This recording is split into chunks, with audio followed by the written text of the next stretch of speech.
হিন্দুত্বের হুঙ্কারে ভেসে যাবে দেশ, আশা ছিল মনে। বেকারি, মূল্যবৃদ্ধি সহ নানা জীবন যন্ত্রণায় অতিষ্ঠ ভারতবাসী জানিয়ে দিল, ধর্ম থাক ধর্মের জায়গায়, আমাদের পেটে চাই কিছুটা ভাত, একটু নুন। দারিদ্র্য এবং কর্মহীনতার পরিসংখ্যান নিয়ে হাজার খেলা দেখিয়েও দেশবাসীকে ভোলাতে পারলেন না নরেন্দ্র মোদী, অমিত শাহরা।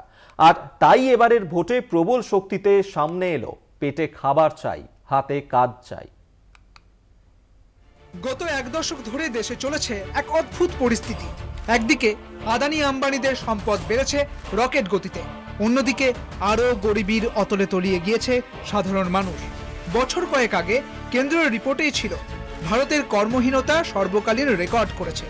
তৎপরতার সঙ্গে সে রিপোর্ট চেপে দেয় কেন্দ্র। রিপোর্ট হাফিজ হতে পারে, মানুষের সঙ্গে মানুষের কথা বন্ধ করবে কি করে? বেকারি ছাড়াও তো রয়েছে আরো কত কথা। গত দশকে শ্রমিক কর্মচারীদের প্রকৃত আয় ক্রমাগত কমেছে। একদিকে আয় কমেছে, অন্যদিকে বাড়ছে দাম।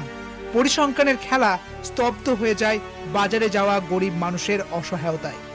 যখন দেশবাসীর এহেন অবস্থা, তখনই মন্দিরের নামে খরচ হচ্ছে কোটি কোটি টাকা। বিজেপির ক্ষমতাসীনরা দু হাতে কামিয়েছেন টাকা, তাদের সম্পদের বহর রোজই বাড়ছে। এতদিন মুখ বুজে সব সয়েছেন মানুষ। আমজনতা ভেবেছিল কিছু করবে কেন্দ্রীয় সরকার, কিন্তু ভাষণ ছাড়া পাওয়া যায়নি কিছুই। নিজের সরকারের কাজের ফিরিস্তি আর 400 পার করার কল্পকাহিনী দিয়ে নরেন্দ্র মোদী শুরু করেছিলেন ভোট প্রচার। প্রথম দফায় ভোট কম পড়তেই শুরু হয় হৃদকম্প। প্রচারের ভাষা পুরো বদলে যায়। একতরফা সাম্প্রদায়িক উস্কানি দিতে থাকে বিজেপি নেতারা। খোদ প্রধানমন্ত্রীর মুখে হিন্দু মুসলিম বিরোধ বাঁধাবার কথা শুনে স্তম্ভিত হয়ে যান ভারতবাসী। নীরবে তাই ভোট কেন্দ্রে গিয়েছেন তারা, জবাব দিয়েছেন ব্যালটে। 2024-এর লোকসভার রায় আরো একবার জানিয়ে দিল, ভারতীয় জনতা মিথ্যা ধর্মীয় প্রচারে ভুলবেন না। এদেশের জনতা দেশকে হিন্দু রাষ্ট্র করতে দেবে না। এবারে লোকসভা ভোটের রায় সেই শপথেরই প্রতিধ্বনি।